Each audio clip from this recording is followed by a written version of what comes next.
Baik, Assalamualaikum warahmatullahi wabarakatuh. Nama saya Pak Munjir Harjo, SSMBA. Saya adalah dosen di Universitas Gunung Kidul, universitas yang didirikan oleh Prof. Kusnadi Harjo Sumantri sejak tahun 2021.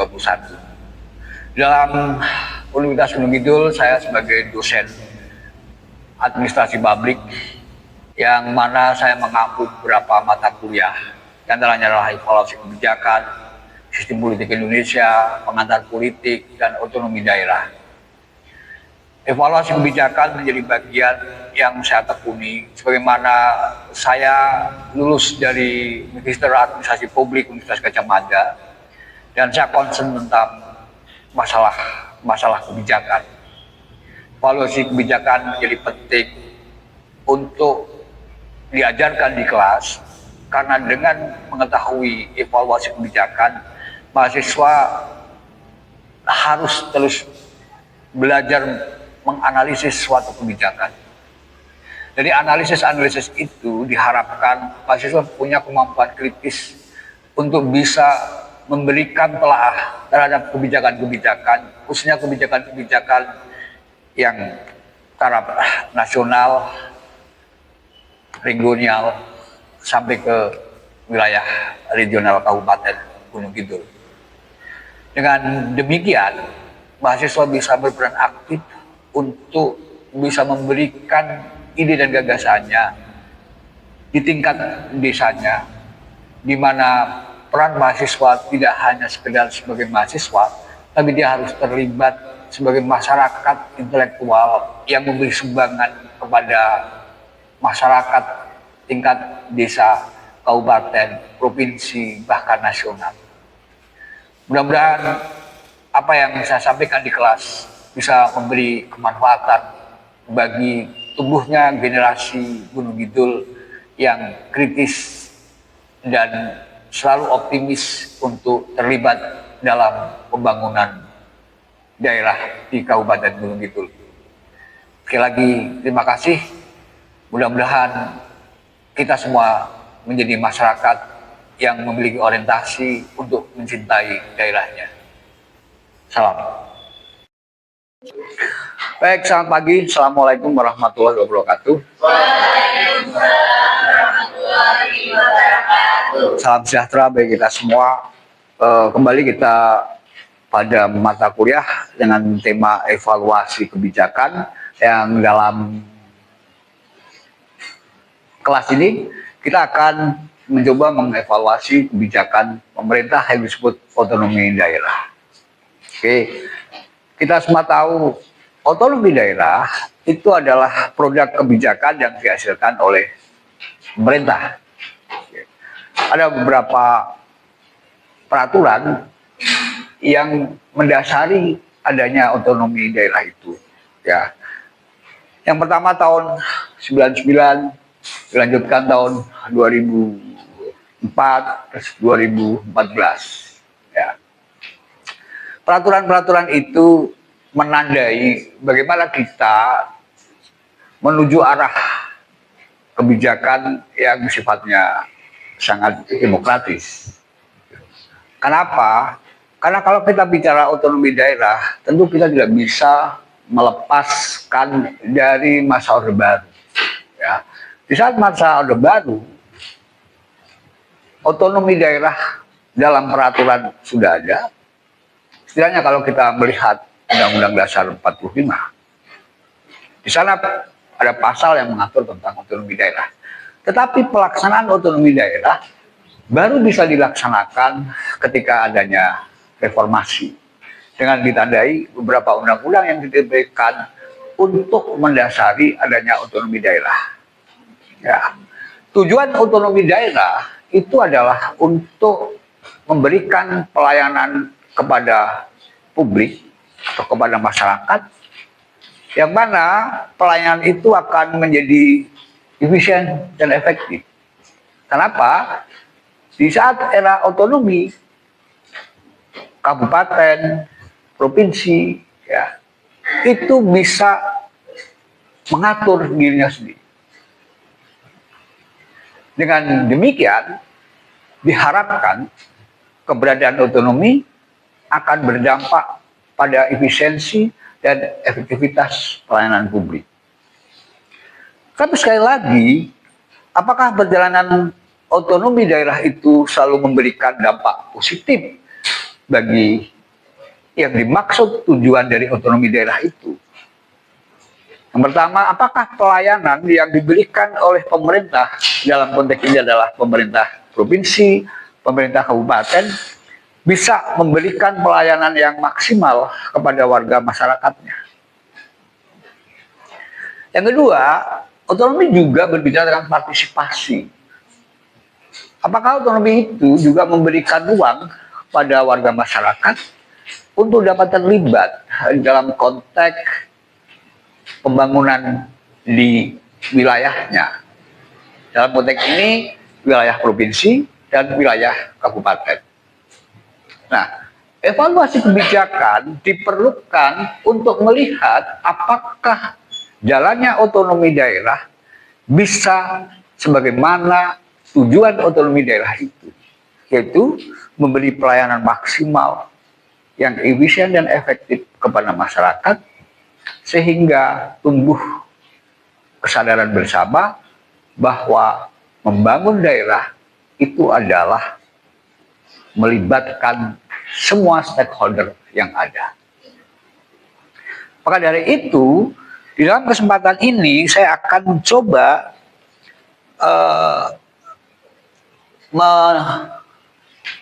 mengulang kembali tentang proses lahirnya kebijakan publik. Dalam hal ini adalah kebijakan publik yang bernama otonomi daerah. Sebagaimana kita ketahui, kebijakan publik adalah sebuah proses di mana di sana ada agenda setting, di mana di sana ada namanya formulasi kebijakan, ada legitimasinya, ada implementasinya, dan ada evaluasinya. Nah, pada kelas ini saya mencoba untuk mengajak teman-teman mengevaluasi apakah otonomi daerah yang sudah dicanangkan sejak setelah reformasi dengan ditandai Undang-Undang nomor, ada yang ingat nomor berapa? 18 tahun berapa? 99 ya tahun. Nomornya tahu. Coba kamu lihat otonomi itu mendasar pada undang-undang yang tahun 99 berapa? Seingat saya 32. Benar? 32 tahun 99. Kamu cari. Ada nggak otonomi? Ada yang ketemu? Ada yang ketemu? Oke, otonomi itu ditandai dengan Undang-Undang nomor 22 tahun 99. Setelah itu ada revisi undang-undang itu masuk di 32 2004. Masuk lagi ada Undang-Undang nomor 32 2014. Oke. Jadi dalam konteks itu secara jelas bahwa perubahan peraturan menunjukkan adanya evaluasi. Oke. Nah, hari ini kita akan melihat apakah otonomi itu sudah berjalan sesuai dengan harapan, yang mana saya akan tunjukkan tujuan dari otonomi daerah. Teman-teman bisa melihat bahwa otonomi daerah bertujuan untuk meningkatkan partisipasi dalam hal itu, terlibat untuk bersama-sama pemerintah memikirkan daerahnya. Karena dengan adanya otonomi, kewenangan daerah, baik itu tingkat kabupaten, provinsi, bisa melaksanakan apa yang dibutuhkan oleh daerah itu. Di zaman Orde Baru, tidak. Di zaman Orde Baru, semua berpusat di pusat. Dalam konteks ini adalah ibu kota negara, Jakarta. Sentralistis. Nah, otonomi itu harapannya adalah menjadi tidak sentralistis. Karena disebut juga namanya desentralisasi. Oke. Nah, yang kedua, meningkatkan pelayanan publik. Dengan ada otonomi, karena kabupaten, pemerintahan ke provinsi bisa memberikan pelayanan. Keadaan itu tentu akan menyebut yang namanya efisiensi dan efektivitas. Ya, efisiensi itu selalu berkorelasi dengan pembiayaan, efektivitas itu selalu berkorelasi dengan waktu. Oke. Untuk selanjutnya, otonomi juga berharap mendorong pemerataan pembangunan. Kenapa? Karena pemerintahan provinsi dan pemerintahan kabupaten bisa merancang sendiri tentang apa yang dibutuhkan oleh provinsi itu atau oleh kabupaten itu. Pada saat sentralistik tidak bisa. Semuanya terpusat. Maka pusat harus memikirkan provinsi dan kabupaten seluruh Indonesia. Otonomi tentu pemerintah provinsi memikirkan dirinya, pemerintah kabupaten memikirkan dirinya. Setelah itu, ada memberikan ruang inovasi dalam pengelolaan pemerintah daerah. Gitu kan? Jadi adanya otonomi, semua daerah berlomba-lomba untuk meningkatkan aset yang dimilikinya. Maka diperlukan inovasi di pemerintah provinsi, juga pemerintah kabupaten. Kalau dalam konteks kita, Gunung Kidul memiliki pantai yang terpanjang di DIY.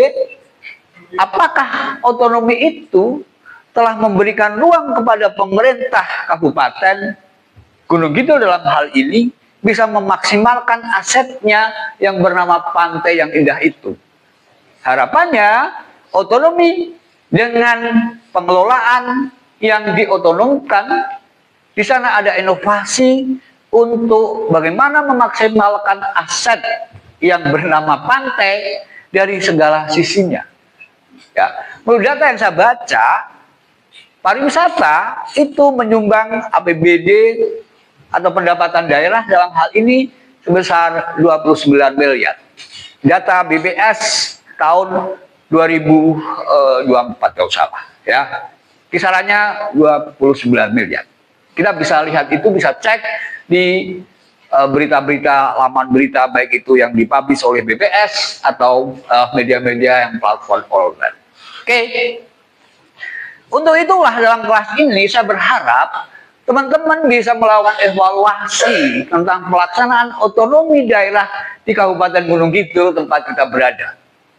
Apakah pelayanan sudah maksimal dengan adanya otonomi itu? Atau malah sebaliknya? Kalau sebaliknya, maka kita harus mengevaluasi apa yang salah dalam konteks Kabupaten Gunung Kidul. Dalam hal ini adalah mungkin sumber daya manusianya, atau mungkin kurangnya inovasi. Nah, di kelas ini saya berharap ada diskusi sehingga kita bisa paham apakah otonomi yang diharapkan oleh pemerintah dengan tujuannya adalah meningkatkan partisipasi, meningkatkan pelayanan publik, mendorong pemerataan pembangunan, memberikan ruang inovasi, sudah terlaksana di Gunung Kidul atau belum. Saya berharap dengan evaluasi ini, teman-teman bisa mencoba menganalisis, mencoba berpikir kritis, sehingga teman-teman bisa mengungkapkan ide dan gagasannya. Dalam konteks ini, teman-teman duduk sebagai mahasiswa yang di sana disebut intelektual. Maka sebetulnya hal itu yang harus dilakukan oleh mahasiswa, karena di dalam konteks kelas mestinya ada dialektika berpikir untuk suatu tema. Tema kita adalah otonomi, di mana tujuan otonomi adalah sebagaimana yang ada di dalam slide ini, dan kita akan mengevaluasi. Bagaimana menurut teman-teman? Apakah sudah ada peningkatan partisipasi masyarakat dalam konteks pembangunan di Gunung Kidul? Silakan berpendapat. Ada yang berpendapat? Ada yang berpendapat? Atau saya menyatakan bahwa apakah saudara setuju kalau masyarakat di Gunung Kidul sudah terlibat dalam konteks pembangunan di Gunung Kidul? Kita akan mencoba melihat implementasi tujuan otonomi yang di sana meningkatkan partisipasi. Apakah saudara setuju kalau saya menyatakan masyarakat Gunung Kidul sudah terlibat penuh dalam konteks pembangunan di Gunung Kidul? Tidak setuju. Kalau saudara mengatakan tidak, apa alasan saudara? Kalau untuk dari segi keterlibatan secara utuh dan penuh dan secara keseluruhan itu belum, Pak.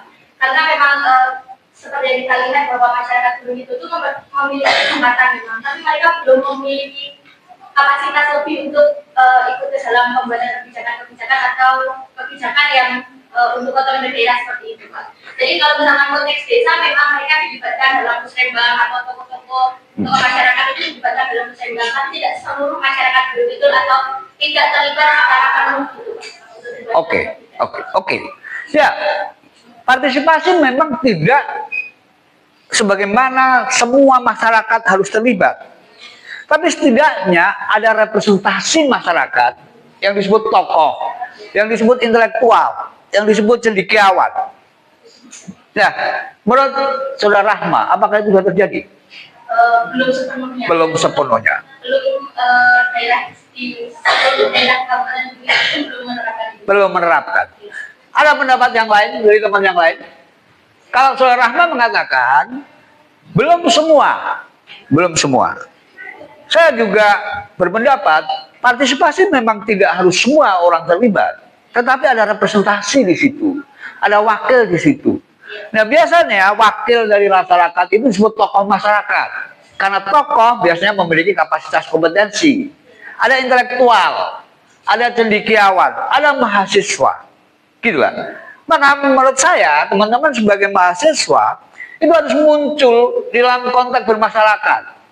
Sehingga saudara bisa terlibat dalam konteks partisipasi. Artinya saudara bisa menangkap apa kegelisahan masyarakat, sehingga representasi kegelisahan itu bisa Anda sampaikan. Itu. Ya. Artinya agak lumayan di Gunung Kidul, partisipasinya sudah ada, tetapi belum semuanya. Oke. Sekarang, dalam konteks pelayanan publik, sebagai masyarakat, itu punya hak untuk mendapatkan pelayanan yang maksimal dari pemerintah, gitu kan? Kenapa? Karena fungsi pemerintah itu adalah melayani. Pertanyaannya, apakah saudara sebagai warga Gunung Kidul sudah mendapatkan pelayanan yang maksimal oleh pemerintah Kabupaten Gunung Kidul? Ada yang mau menjelaskan? Ada? Atau semua sudah menyatakan puas dengan pelayanan pemerintah Kabupaten Gunung Kidul? Belum. Kenapa belum? Dalam sisi apa saudara mengatakan pemerintah Gunung Kidul belum memberikan pelayanan maksimal kepada masyarakatnya? Kenapa? Siapa? Silahkan. Ada yang mau mengkonfirmasi? Atau saudara merasa sudah puas semua terlayani? Ini pelayanannya dalam Pelayanan publik. Pelayanan publik adalah semua hal yang melekat pada urusan kepablikan. Apa itu urusan kepablikan? Sudah mendapatkan KTP, sudah mendapatkan akte, sudah mendapatkan pelayanan infrastruktur, saudara dapat dilayani dengan maksimal mungkin di rumah sakit. Saudara mendapatkan pelayanan yang bagus dalam konteks pendidikan dan sebagainya itu. Nah, maka di pemerintah itu ada OPD, organisasi perangkat daerah. OPD itu adalah wakil-wakil dari pemerintah yang mengurusi hak-hak saudara sebagai warga negara. Ya, kalau saudara mendapatkan hak administrasi hidup, maka saudara tentu ke Dukcapil. Kan di sana sudah mendapatkan hak sebagai warga negara, harus memiliki akta kelahiran, harus memiliki KTP, kartu keluarga dan sebagainya itu. Ya. Ada yang mau mereview atau mengkritisi pelayanan yang sudah dilakukan pemerintah kabupaten untuk memenuhi hak saudara sebagai warga negara? Atau menurut saudara sudah oke semua? Mungkin di infrastruktur, kalau saya ambil satu contoh soal penerangan jalan. Oke. Di belum semua pos di Kabupaten Gunung Kidul itu ada penerangan jalannya. Oke. Data terakhir yang saya baca itu sekitar kebutuhan total itu yang terpenuhi baru 20%-an. Oke. Kira berapa berarti ya? Oke. Dan ya itu rawan. Oke. Kan jalan-jalan ya. Oke.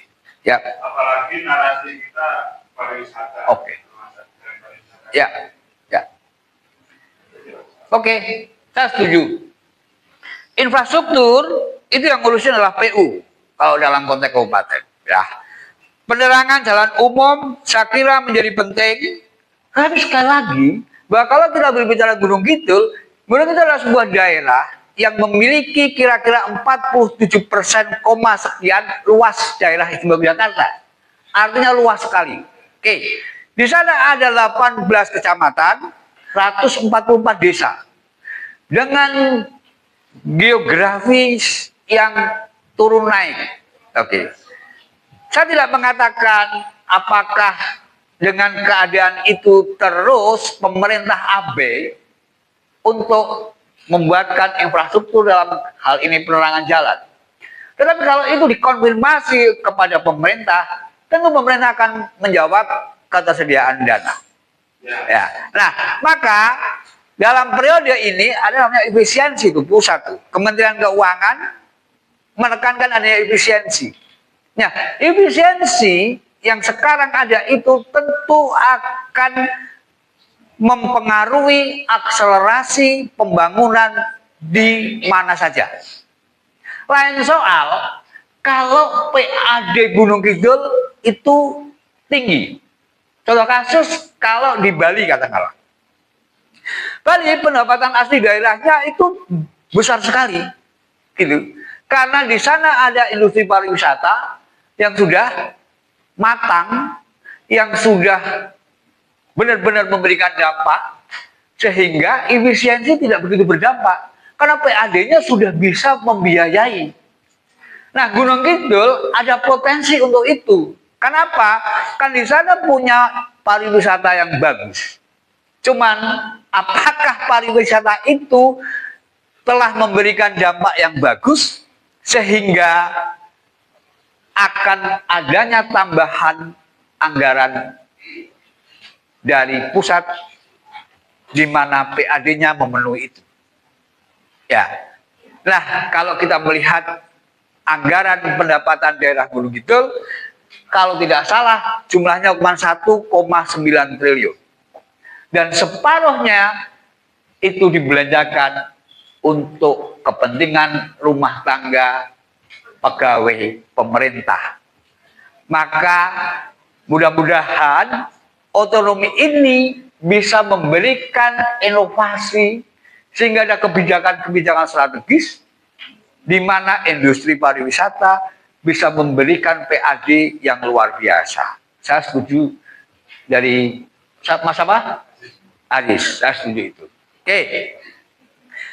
Memberikan ruang inovasi dalam pengelolaan pemerintahan daerah. Itu tadi. Kalau begitu, maka kesimpulan awalnya otonomi di Gunung Kidul bisa jadi sudah berlangsung. Tetapi untuk menuju tujuan otonomi belum semuanya bisa terjadi. Indikatornya apa? Indikatornya di sana ada pantai yang bagus.